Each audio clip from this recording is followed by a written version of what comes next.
Hi, I'm Robert Balya, BS Kareem 43.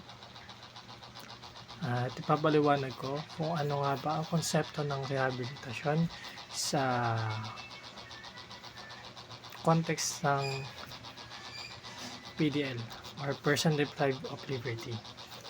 Ang rehabilitation ay isang proseso na kung saan binibigyan ng pagkakataon ng mga tao na magbago.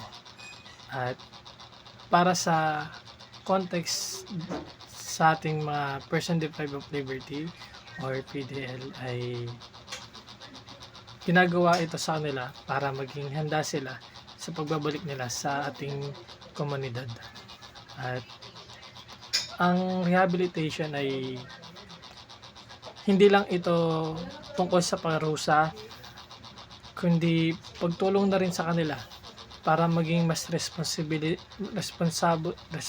sila at maging law-abiding citizen sila.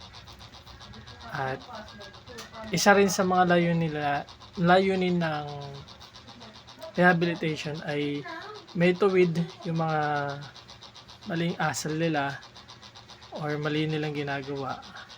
Tapos meron para mabigyan na rin sila ng education at skills para magagamit nila to once na makabalik na sila sa community.